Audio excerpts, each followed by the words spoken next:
Amigos, son las 7 de la noche y comenzamos a jugar pelota dura, pero escuche bien, a las 7 de la noche vamos a iniciar este programa próximamente, así que usted ajuste su calendario, ajuste su horario, así que pronto Jugando Pelota Dura comienza a las 7 de la noche, de 7 a 8, una hora completa, repleta de información que usted no se puede perder ni un solo minuto.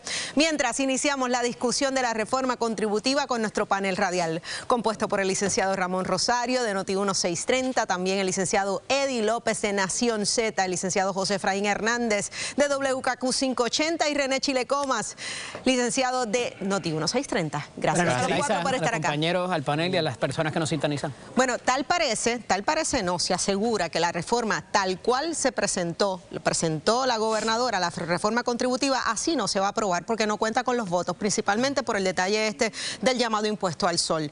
¿Entiendes que va a ser así? Bueno, sin lugar a dudas, el presidente del Senado, el presidente de la Cámara, algunos legisladores han levantado preocupaciones con dos impuestos de toda la reforma contributiva, que es la exención a las placas solares y la exención al arbitrio de los vehículos híbridos o eléctricos. Híbridos eléctricos. Y eso al final del día son 40 millones de los 550 millones que se necesitan para bajar todas las tasas que se le aplica al asalariado en Puerto Rico. Así que si ese es el escollo, es cuestión de conseguir 40 millones de dólares. Eso para subsanar el problema político, ¿verdad?, de los cuerpos políticos. Y eso es buenas noticias para el gobierno de Jennifer González. Se le va a aprobar una reforma contributiva con todos sus efectos. Se ha dicho que se va a aprobar la primera semana de febrero, la segunda, así que estará a tiempo para, como ella prometió, implementarlo en este año contributivo, ¿verdad?, que se radica ahora, que es el pasado.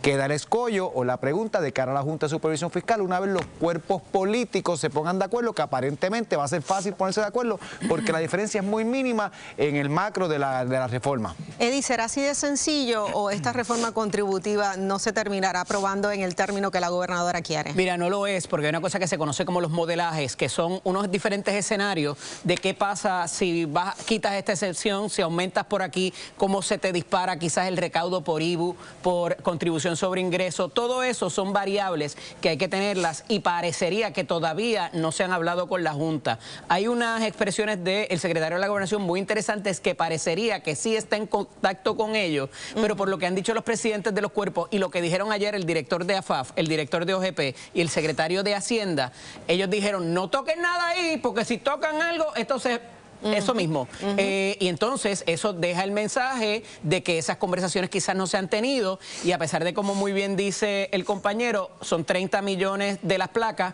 y 18 de los vehículos híbridos eléctricos, uno es por IBU, el otro es por arbitrio correspondientemente, eso no es mucho en un universo de 560 millones que habría que conseguir. Claro, pero igual lo dijo el mismo secretario de Hacienda, uno pone un impuesto, va a haber una contracción en las compras, o sea que no se puede quizás sacar un cálculo contando con un dinero que a lo mejor no se tiene. ¿Cómo lo ves? Bueno, el problema es que como la gobernadora y los funcionarios que trabajan con ella pretendían que la Asamblea Legislativa claudique a lo que le corresponde en el andamiaje constitucional, que es evaluar los proyectos de ley y hacer las enmiendas que ellos entiendan correspondientes. La gobernadora, y ayer lo expresaron sus jefes de agencia, quiere que esto se apruebe tal y como ella lo sometió, como si ella fuera aquí Donald Trump. Esto requiere una discusión. Entonces, tanto que se pregona por ahí de que ni un impuesto más en el bolsillo. Pues mire, lo que se pretende hacer con las placas solares y los vehículos eléctricos es un impuesto más. La prisa es mala consejera. Y más cuando se le quiere imponer a los legisladores de este país que hagan lo que ella quiere. Y definitivamente nada es fácil cuando tú tratas de poner de acuerdo a Cámara y Senado. Por lo tanto, el decirle a los legisladores que claudiquen a su derecho constitucional de hacer las enmiendas que ellos entiendan pertinentes, no lo van a ver muy bien. Así que definitivamente esto va para algo. Sin embargo, parecería que a nivel del Ejecutivo ha habido un esfuerzo sobrenatural, ¿verdad? Lo que dijeron hoy de extensa evaluación de todo este proceso. Y un poco la pregunta es, los posibles escenarios, si esta reforma se aprueba alejándose de la propuesta original. Esa es la pregunta. El que le cambia es una coma nada más, Víctor. Ya pudiera cambiar, y todos yo creo que en este panel y allá hemos trabajado en legislación, y sabes que un punto, una coma, abrir el paréntesis, ya te cambia el sentido de la legislación. Y cuando estamos hablando de contributivo y presupuesto, es muy complicado. Y aquí, como decía la semana pasada, a alguien le va a doler, y me preocupa mucho que esto se torne los ricos contra los pobres. quitarle a los ricos para darle a los pobres, porque eso se está viendo así. Ya se está viendo así y parecería que ahora ser exitoso en Puerto Rico es un delito y hay que penalizar al que es exitoso. Víctor, yo he trabajado varias reformas. La reforma contributiva de Luis Fortuño en el 2011 fue trascendental. La que se radicó, Luis Fortuño pidió que se radicara, que se aprobara como se radicó. Así, por eso es que los gobernadores presentan una medida legislativa, porque la presentan porque piensa que está perfecta. Y esa sufrió muchísimos cambios también y se implementó y no hubo ningún problema. Yo sé que van a haber muchos llamando a que va a ser una hecatombe, que esto va a ser un desastre.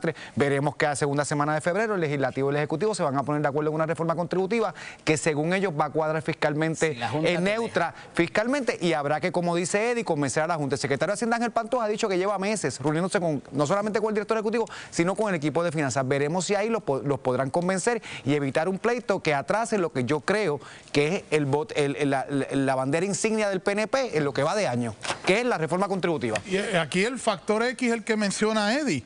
¿Qué tiene que decir o qué ha dicho la Junta de Control Fiscal sobre algo que va a tener un impacto en los recaudos? Porque muy bien señalaba Laisa Torres, si tú le impones esos impuestos a las placas y a los carros, va a haber una disminución del consumo de esos bienes. Por lo tanto, ¿de dónde vas a recoger ese dinero?